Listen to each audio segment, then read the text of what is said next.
तो अगर मैं सबसे पहले इस मैच के बारे में बात करूं, तो मुझे एक बात लगी कि ये मैच जैसा फर्स्ट मैच डे नहीं होना चाहिए था भाई। ये मैच बहुत जल्दी आ गया मेरे हिसाब से, ना कि आर्सेनल के लिए मैच उतना जल्दी नहीं है एज कम्पेयर टू यूनाइटेड, कि भाई उनका जो फ्रंट थ्री है वो बिल्कुल नहीं आया भाई। मेरे हिसाब से यूनाइटेड ने बहुत अभी अपना पूरा फ्रंट थ्री चेंज नहीं किया बहुत टाइम से, ऐसे चीज में पहली बार हो रहा है।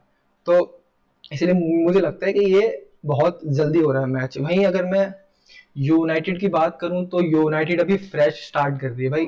जो पिछले साल एमोरम ने ट्रॉमा दिया है यूनाइटेड फैंस को, बिल्कुल रेलीगेट करवाते करवाते भाई ने बचाया कि भाई लेके भी वही गया है। कहा कि मैं अपनी फिलोसफी चेंज नहीं करूंगा। पर मैं इतना पीछे क्यों जा रहा हूँ भाई, मैं आज की बात करता हूँ। अगर मैं आज की बात करूँ तो आर्सेनल के लिए मैच जितना इंपॉर्टेंट क्यों है, क्योंकि भाई अगर तुम इस बार प्रीमियर लीग देखो तो भाई प्रीमियर लीग बिल्कुल हीटेड अप है भाई, मजा आएगा भाई। मैन सिटी भी अपना स्क्वाड किया है, रीबिल्ड ऐसा रीबिल्ड ही मैं उसको कहूं, क्योंकि बहुत सारे प्लेयर्स नए ऐड किए भाई। लिवरपूल ने तो गैलेक्टिको साइनिंग्स फेल दी हैं अगर तुम देखोगे तो। इसीलिए अगर यूनाइटेड हो कह रहा हूँ, अगर आर्सेनल ये मैच हारती है तो भाई वो शुरुआत में ही लीग टाइटल में पीछे रह जाएगी। मतलब ऐसा पहले हुआ नहीं है कि आप पहला मैच हारे हो ओपनिंग का फिर आपने टाइटल जीता, ऐसा बहुत बार हुआ है। पर एज अ शुरुआत में ही मैच हारना, शुरुआत में ही मोमेंटम की आयो या कर देना, पर भाई वही मैं कह रहा हूँ।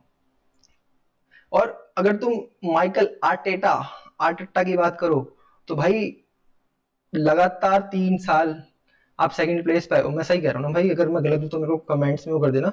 लगातार 3 साल आप सेकंड प्लेस पे हो भाई। जो फ्रस्ट्रेशन बिल्ड होती है, जो ट्रॉमा बिल्ड होता है, जो आपको बॉटलर्स का टैग मिलता है, तो भाई उसको हटाने के लिए आर्टेटा को इस सीजन भाई जीतना ही पड़ेगा। अगर मैं यूनाइटेड की बात करूं तो भाई यूनाइटेड का ये मैच जीतना ना मेंटली उनको इतना अच्छा बूस्ट देगा ना भाई, तुम समझ नहीं सकते। क्योंकि वही मैंने कहा ना, जो ट्रॉमा है पुराने सीजन का वो बहुत ही इंप्रूव होगा। वही अगर तुम देखो, अगर आर्सेनल ये मैच हारती है तो भाई कैसा कैसा लगेगा सुनते हुए कि एक ऐसी टीम जो पिछले साल बॉटम के सेकंड हाफ में थी, 16 17 18 पोजीशन पे, 16 17 के आसपास थी, वो टीम ने जो सेकंड टीम थी उसको हरा दिया। पर भाई वो बहुत चिल सीन हो जाएगा। यही मैं अगर तुम्हें भाई लॉन्डो में दिखाता हूँ लाइनअप, मेरी जो लाइनअप की प्रिडिक्शंस है वो दिखाता हूँ तुम्हें मैं। तो भाई अगर मैं आर्सेनल की बात करूं तो मेरे हिसाब से ना मार्टिनेली ग्योकरेस ही फ्रंट उस पर स्टार्ट करना चाहिए भाई। पैसा खर्च किया है, साइन किया है, तो स्टार्ट तो होगा। उसके बाद भाई साका कुछ टाइम के लिए इंजर्ड था, उसके बाद जब वापस आया था जो चैंपियंस लीग में भाई फोड़ा था, मैं कैसे भूल सकता हूँ भाई, मैड्रिड फैन हूँ। उसके बाद भाई जूबी मेंडी तो तुम बोलोगे ना एज अ गैलेक्टिको साइनिंग, भाई ग्योकरेस से भी बड़ी साइनिंग है भाई। इसके पीछे मैड्रिड लिवरपूल सब पड़े थे भाई, और उसको बीच में आ गए भाई आर्सेनल भाई सुमड़ी में ले गई। वहीं पे भाई ओडीगार्ड, अगर मैं अब ओडीगार्ड को बात करूं तो इस सीजन ओडीगार्ड का गेम इंप्रूव हो सकता है भाई, क्योंकि अब उसको as a proper finishing striker मिल रहा है जिसको वो बॉल फीड कर सकता है, मतलब पुराना लड़ू स्ट्राइकर नहीं। उसके बाद भाई राइस रहेगा हमारी उसमें। और भाई अगर डिफेंसिव पार्टनरशिप की बात करूं तो भाई गैब्रियल सालिबा एनी डे। भाई राइट में टिम्बर को मैंने किया है भाई, उनका एक प्लेयर और था मैं नाम भूल गया, बट मेरे को टिम्बर ज़्यादा बेटर लगता है। लेफ्ट में लुइस केली, और भाई गोलकीपर ऐसा रहा भाई, वो तो अनडिस्प्यूटेड स्टार्टर है ही। अब उसके बाद अगर मैं तुम्हें यूनाइटेड दिखाते हैं भाई, जो भी यूनाइटेड फैंस वेट कर रहे थे, लो भाई तुम्हें दिखाता हूँ मैं। अब तुम यूनाइटेड की देखोगे भाई तो मैंने जो उनके फ्रंट थ्री भी साइन किए हैं, पैसा खर्च किया है, उनको सामने डाला है भाई। कूनिया, सेस्को और बिमो, सही कह रहा हूँ ना मैं? तो भाई लेफ्ट में तुम्हारा कूने की जगह माउंट भी आ सकता है 60 70 मिनट के बाद, हाफ टाइम के बाद। अब भाई मिडफील्ड करना ना बहुत ट्रिकी था, या तो मैं फर्नांडिस को खिलाऊं या तो मैं कैसेमीरो भाई को खिलाऊं। तो मैंने फर्नांडिस को किया, क्योंकि भाई मुझे लग नहीं रहा वो ज़्यादा डिफेंसिवली जाएगा एमोरेम, क्योंकि अगर डिफेंसिवली जाएगा तो भाई एनी कोई भी दिन में किसी भी दिन कैसमीरो को डाल देना, कोई दिक्कत नहीं है। यहीं पे अगर मैं लेफ्ट की बात करूं तो भाई डोरगू, और राइट में अमाद ही सही रहेगा, क्योंकि भाई ये अकेला बंदा है जिसने कुछ पिछले सीजन दिखाया था कि भोसड़ी के देख लो मेरे को। भाई बैक थ्री तो भाई सारे बंदे मेरे से ये एग्री करेंगे भाई, ये वाली जो बैक थ्री है भाई, फिजिकल बैक थ्री है पूरी। और भाई बाइंडर्स मेरे लिए रहेगा स्टार्टर, क्योंकि ओनाना वापस आ रहा है, पर भाई इंजरी से आ रहा है, तो मेरे को लग नहीं रहा कि लाते ही डाल देगा उसको अंदर ओनाना को। भाई ये जो मैच होगा ना भाई, डिसाइड मिडफील्ड में होगा, क्योंकि भाई अगर तुम आर्सेनल की मिडफील्ड देखो भाई, जुबिमेंडी, ओडिगार्ड, राइस, भाई यूरोपियन फुटबॉल में one of the best midfield लेके बैठी है भाई ये टीम।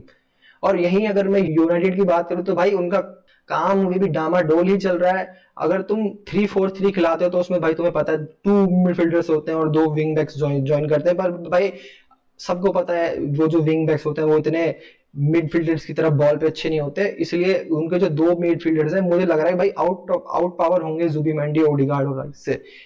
इसलिए मैं कह रहा हूँ कि भाई मिडफील्ड में ना यूनाइटेड को अगर ये मैच जीते हैं तो किसी को स्टेप अप करना पड़ेगा, या तो फर्नांड चाहिए मोस्टली भाई, मुझे लगा फर्नांड जी, भाई पिछले सीजन जो भाई ने नंबर्स दिए हैं और अब तो सामने भी उसके पास अच्छे अटैकर्स आए हैं।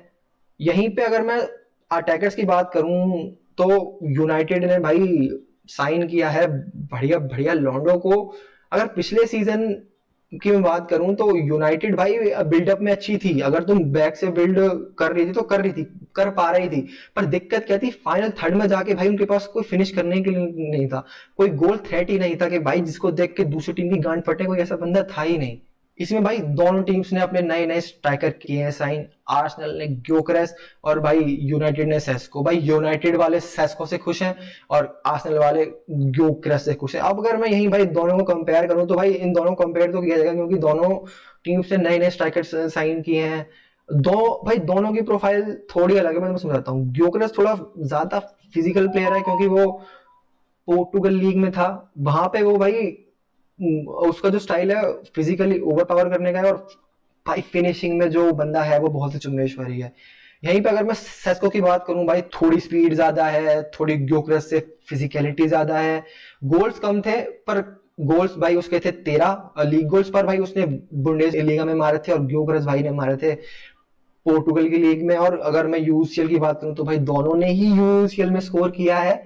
अब यही मैं कहता हूं जो सेस्को है कुछ मामले में उससे बेटर है, पर अगर तुम फिनिशिंग की बात करोगे तो ग्योकरेस ज्यादा बेटर है भाई। तो बेस्ट ऑफ बोथ वर्ल्ड्स दोनों को नहीं मिला है। पर अगर मैं प्रीमियर लीग की बात करूं तो Sesko is more suited than Gyokeres, क्योंकि ग्योकरेस का जो स्टाइल है वो फिजिकली डिफेंडर्स को ओवर पावर करने का है। और भाई तुम्हें तो पता ही है प्रीमियर लीग के डिफेंडर साले हरामी जानवर जैसे, भाई तो उसके लिए थोड़ा वो रहेगा। यही अगर मैं हेडिंग एबिलिटी की बात करूं तो उसका जो पिछला सीजन गया है उसमें कुछ इतना उसने हेडिंग एबिलिटी कुछ इतना अच्छा देखने को मिला नहीं, पर अभी जो प्री सीजन मैच हुआ था भाई उसमें एक हेडर मारा था भाई ने, तीन तीन बंदे के पीछे से एक ब्लाइंड रन डाल के भाई बहुत ही प्यारा हेडर डाला था। यही अगर सेस्को की बात करूं तो भाई एरियल एबिलिटी जो है, एरियल एबिलिटी उसके बाद ग्योकरेस से ज्यादा है। ठीक है, तो भाई यही दोनों स्ट्राइकर्स का वो था कि यूनाइटेड को ये मैच जीतने के लिए कुछ एक्सेप्शनली ग्रेट ही करना पड़ेगा, अदरवाइज मेरी जो प्रेडिक्शन रहेगी भाई वो रहेगी आर्सेनल 2-1। अब भाई यूनाइटेड फैंस का ना कुछ अभी किस्मत खराब चल रही है 2-3 सीजन से, क्योंकि भाई उनको सपोर्ट करना पड़ रहा है भाई आर्सेनल को। क्यों करना पड़ रहा है मैं बताता हूँ भाई। आर्सेनल को सपोर्ट इसलिए करना पड़ रहा है क्योंकि भाई लीग टाइटल्स के लिए भाई कौन सी टीम अभी वो है जो पिछले 2-3 सीजन से है भाई, लिवरपूल मैन सिटी है। तो भाई अगर तुम लिवरपूल मैन सिटी से यूनाइटेड को कंपेयर करो तो भाई दोनों ही राइवल्स हैं कि वो मन करता है दोनों का देख के एक दूसरे को। तो भाई यूनाइटेड कुछ उसमें आर्सेनल को भी सपोर्ट करने लगा है कुछ टाइम से, और कैसे दिन आ गए भाई यूनाइटेड के। पर ये सीजन भाई यूनाइटेड के लिए बहुत ही इंपॉर्टेंट है, क्योंकि ये सीजन डिफाइन करेगा उसके नेक्स्ट ईयर के ट्रैक्स जो 3-4-5 साल में क्लब के लिए होने वाले हैं। क्योंकि अगर क्लब ने फिर से यही बकचोदी करी कि साला आया फिर से गया मैनेजर दूसरा आया फिर से नया प्लेयर है, तो भाई यही चलता रहेगा। पर इस सीजन से पता चल जाएगा कि इस सीजन से पता चल जाएगा भाई जो एमओएम है वो यूनाइटेड का जो सिस्टम बनाना चाह रहा है वो कुछ फ्यूचर देख रहा है कि उसमें नहीं दिख रहा। अगर तुम मान लो कि वो यूरोपियन स्पॉट में भी खत्म होता है तो भाई हम मानेंगे एज अ विन ही मानेंगे, क्योंकि भाई तुम्हारे पास यूरोपियन फुटबॉल है नहीं। ठीक है, तुम्हें सिर्फ प्रीमियर लीग पे फोकस करना है तो भाई वीकली वीकली होंगे मैचेस, पूरा टाइम रहेगा। तो मेरे को लग रहा है कि हाँ भाई इट कैन डू समथिंग। यहीं पर अगर मैं आर्सेनल की बात करूं तो भाई 3 साल से बॉटल करते आ रहे हैं, तो माइकल आर्टेटा पे जो प्रेशर है ना वो इतना ज्यादा है ना भाई, इतना ज्यादा प्रेशर है अभी आर्टेटा पे, तुम भाई समझ नहीं सकते। उसको ना अभी डंडा मैनेजमेंट ने दे रखा होगा भाई कि प्लीज यार जिता दे भाई, तू तो हमेशा नंबर 2 पे लाता है, अपने देश को नंबर 2 पे ला भाई, मुझे क्यों ला रहा है। अब देख लो भाई, मैं सोच रहा हूँ कि वॉच लॉन्ग करेंगे भाई, आ जाना रात को 8:30 या 8:40 पे करेंगे मेरे हिसाब से, 8:40 में तुम्हें भाई नोटिफिकेशन आ जाएगी, बेल क्लिक कर देना भाई, तुम्हारा मन करे तो, मैं जबरदस्ती नहीं करूंगा किसी से, ठीक है। इसलिए भाई यू बाई।